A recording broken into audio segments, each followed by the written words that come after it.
So I'm on the BJJ Fanatics website, and I see 3 new videos by some guy named Thomas Radzinski. You familiar with that guy at all? Nope, absolutely not. No? Well, he's got some good stuff. Three brand new videos.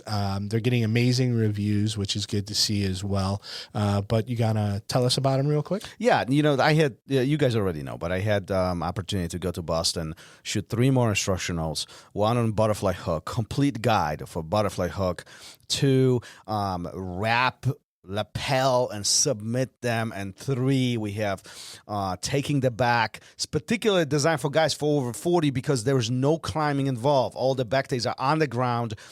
Very, very full and effective system. So dip into it. I'm really hoping that this is going to help your jiu-jitsu and really take it to the next level. BJJfanatics.com. Just search ROZDZ. We have all had that situation where after class is when we want to ask a question. And Thomas, a lot of those questions you've already answered, right, at Ask a Black Belt. Yeah, it's another podcast that I'm running.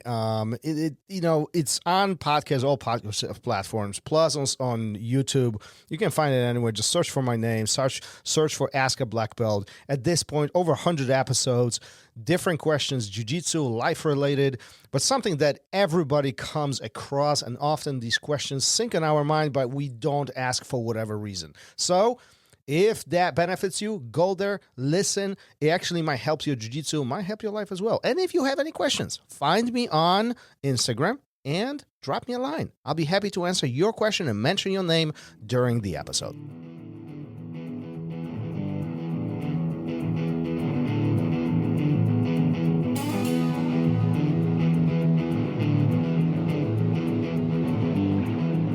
Welcome to Raw Radio.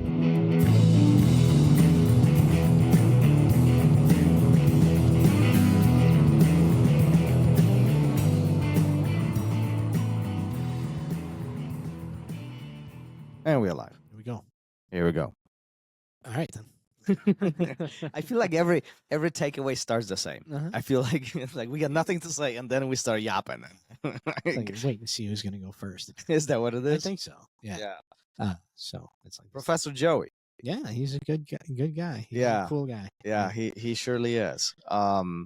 We both met him in person, out in Burbank. Yeah, I didn't really even have a conversation with him. Just shook his hand. Hello, Professor. Nice to meet you. That type of thing. Yeah. But you've met him on a few occasions. So. Yeah, it's hard to miss him. I mean, it from a perspective of, I think the entire episode, I get the sense of that he's downplaying the impact that he's made on the jiu-jitsu community. Yeah. I mean, his involvement is so tremendous. And, I don't even know how many follows he has on social media, but it's ridiculous. Between kettlebells, which are huge in his life, and then jiu-jitsu, the way how he teaches. And I know he teaches many classes out in Burbank, and he's been around the block. He's one of those guys who has OGs that, kind of just hangs out and chills. He's a character too. That's why it's hard to miss him as well. He is a character. That guy, I'm gonna watch that guy. He's got that thing that he wants. He got a lot to say. Yeah. Just standing up there, you're like, he looks interesting. There's something going on there. People have an aura about them, and he's one of those people. So. Yeah. Well, it was great to have him. But it became pretty clear, at least to me, as the conversation was unfolding, that he clearly has purpose in life. Mm-hmm. There was clearly an objective in his life to spread the world of jiu-jitsu, impact people in a very healthy way, and really give them tools and allow them to explore this beautiful thing that we all know. Yeah, and I don't even think it was a conscious thing. Somebody said to him, "What are you going to do with all this martial arts you're doing?" And he was like, "Well, I'm probably going to teach. I'm going to teach it, right?" And I don't think it was the thought of this is my purpose in life. Mm-hmm. I just think that's how it unfolds, right, Mm-hmm. for people. And it's great because we talked a little bit about the people that work the 9 to 5s, and for some people that's fine. For other people, they're miserable. Alex Barcelona was on a couple of weeks ago, and she got a job out of school, and she was like, "Oh, this is awful. I don't want to be an adult." Do you think that I don't want to be an adult either. Yeah. Do you think that it brings you all this freedom? And I mean, it gives you a different freedom than you had when you were living under your parents' roof. But now, you have to be an adult. You got to pay your bills. And how do you do that? Well, you got to make money. And how do you do that? Well, if you don't know your purpose or you don't have a passion for anything, you do it by doing something you probably don't want to do. Yeah. And then what happens? And unfortunately, that happens often today, especially. I think in this country particularly, when we are chasing the dollar, not the purpose.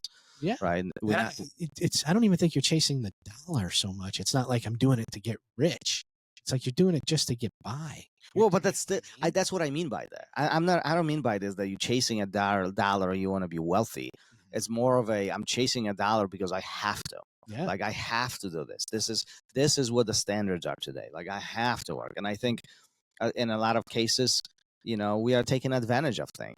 We are being taken advantage of, and we are getting sucked. We do get sucked into this vortex of constantly working, and I don't know if there's necessary balance of work-life balance in some cases, because in some cases there isn't.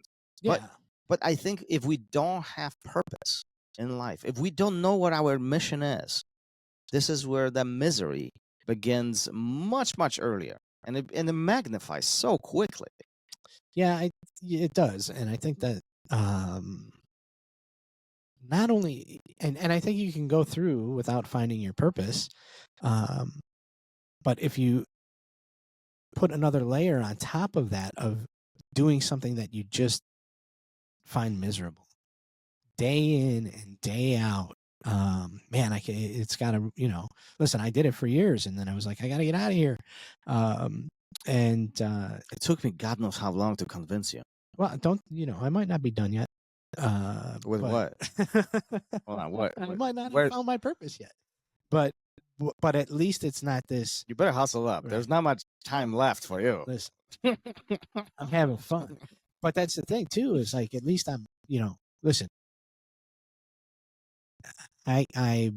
you can rearrange things to a point where, like, I can go out with my kid and do fun things, and I can, it's like this simple things in life that you can find enjoyment in that bring you real joy. And the being bogged down in doing something you don't like, if you let it, can even suck that joy out of you. And I think it's it's kind of a system that we live in, like you said, in this country, where, you have to have, you are told by everything you see that you have to have more, you have to consume more. And the only way to do that, if you fall prey to it, is by working more, making more money and putting it back into the system, buying crap, and then you end up, you can't even enjoy your retirement. There is no retirement. Yeah, right. Let's raise the retirement age to 72. So that was a great idea. Yeah. So now and what does that mean? It doesn't mean that, okay, we raised the retirement age to 72. All of a sudden, when I hit 72, I'm going to have so much more to retire with. You're not. It's just you're gonna work longer. Right. You're gonna work longer. You're gonna spend more. You're gonna, it's crazy that we put ourselves through this, and then to do it in something that you hate. Right. Boy, oh boy, man, is it gonna weigh on you? And some people can get through it, and some people can't. Well, I think a lot of people get through it. Well, not some. I think a lot of. I think a large majority, by landslide, they get through it, hating their jobs. Yeah. They don't know what their mission is. They don't know what their purpose is. Right. I think only a handful discover that. Yeah. And I think this comes from this certain level of ignorance of, people don't want to take risks. They want to have a safety net. They want to have a safety job. And some of them, listen, there are some people who do love having a career, and that's their purpose, right? They love it. I know plenty of them, right? But there's a lot of people, unfortunately, who don't like their jobs, right. Who they don't like their life. They don't like who they are, a lot of misery, Yeah. surrounding. Yeah, and them. you can have a job you don't like and you don't have passion in, and still be happy if you have it somewhere else. Mhm. But I think what happens here is that the thing you don't enjoy becomes the life. And it takes over because of all the nonsense surrounding it. Yeah. Where it's like my passion is whatever, but I don't have time for it because I got the kids and work. Yeah. And I gotta, we signed them up for travel baseball. So, we on the weekends we get up at 4 a.m. to drive, Mhm. a few hours, and then we spend all weekend in this other town while they play baseball. And guess what? They don't like it either, but we're gonna do it anyway because Right. that's what you're supposed to do. Because that's And what you do. everybody's mad at everybody, and we're screaming and hollering in the car on the way back. They call this quality time. Yeah, that's and and I'm not saying be selfish, but I think that you can't, the people that always just give, and don't have a passion or don't have something that they love, outside of, or not even outside of that, just don't have that. Mhm.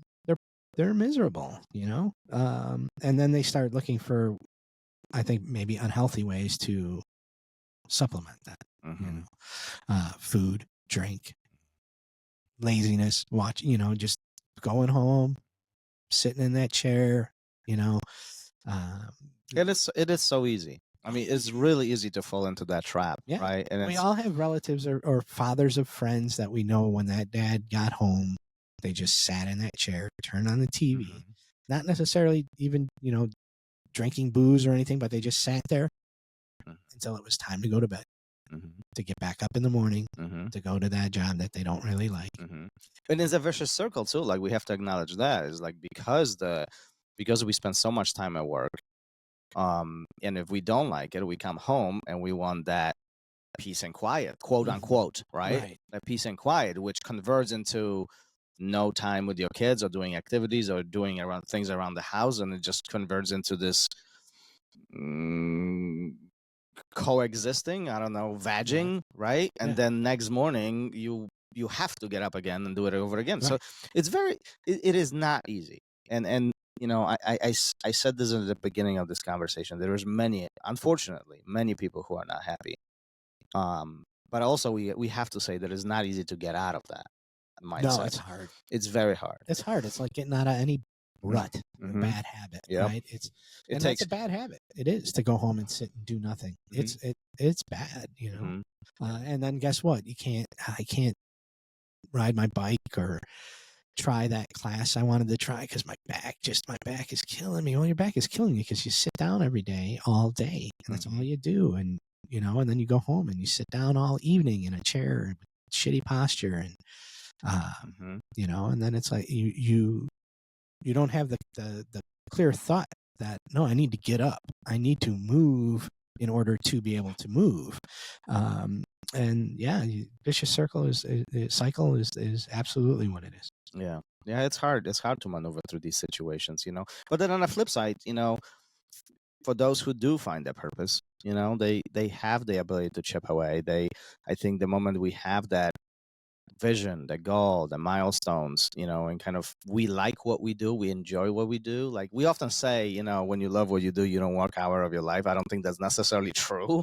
However, it definitely, like me, like I can only speak for myself. Like I feel extremely fortunate and lucky to have the opportunity to do what I do. Like I feel, life is good. Life is good. Like Yeah. I can't complain about what I do. And sometimes they suck. Like there are days where it's hard. Yeah. But I still get up. I still come here. I still do this.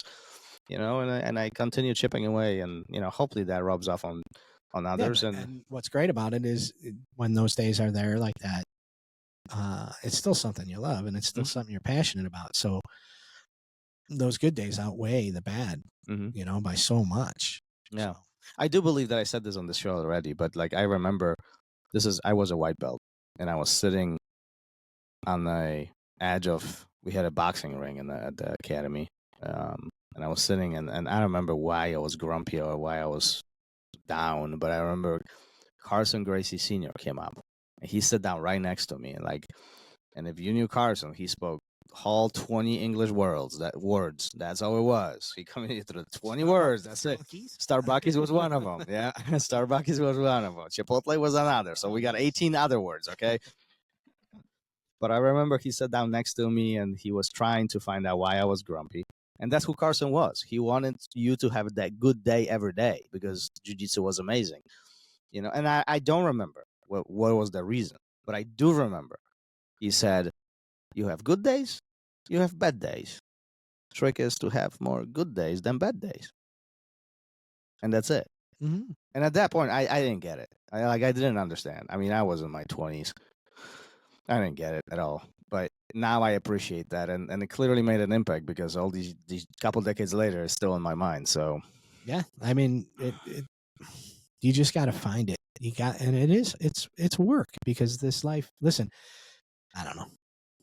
We've only been doing this for a couple 100 years now, right? This type of lifestyle, and I mean, the way it is really only for, I mean, less than 100. How we live our lives here in this country, with moving into big cities and moving away from agriculture and smaller family units with bigger houses. All this, we haven't been doing it that long. So it's hard to figure out. It's uncharted territory, even though we think we've got it nailed down and boy, we know better than anybody else. We've only been doing maybe we know better than everybody else, but that does not mean we got to figure it out. Right. Yeah. And listen, I know I firmly believe living in this time is better than living in any other time in history. I don't have to worry about where my food's coming from. I don't have to worry about where my shelter's coming from. I don't have to worry about all those things that we've had to in the past. But at the same time, like I said, I believe it's uncharted territory, and I think we are afforded. We don't think about it, but we are afforded a luxury that generations in the past didn't have. They didn't have the availability to find their purpose, to find their happiness, to find the joy in life, because it was about survival, and we're not surviving the way we had to, and it's easy to get to miss that point, that you have an opportunity now, if you're alive right now, that nobody really had in the generations before you. Maybe a couple before you, but not that long. I'm sure if you met an ancestor of yours from 300 years ago, they'd be like, shut the fuck up, your purpose. What are you talking about? Well, you got to get out and feel. I remember my dad talking about put your head down, go to work, don't complain, come back and do it over again. Like there's no conversation about this. Life is different today, and it's I think recognizing what we have is huge, appreciating what we have is huge, but also, figuring out what we really want to do. This is, I think, where the secret sauce is for today's life. And I think that's what we should be passing on to the next generation, which I think their life, I think, is harder. I think it's harder. The next generation? Mm-hmm. I think it's harder. No. It's hard. Yes and no. Yes and no. Yeah. Well, that's for the next episode. Sure. All right, then. You said secret sauce. I'm hungry. I'm going to go get lunch. Later. Thank you for listening to Raw Radio. If you enjoyed the show, don't forget to leave us a review and help us make the show even more amazing. For future episodes, check out our website and follow us on all major podcast platforms. Take care.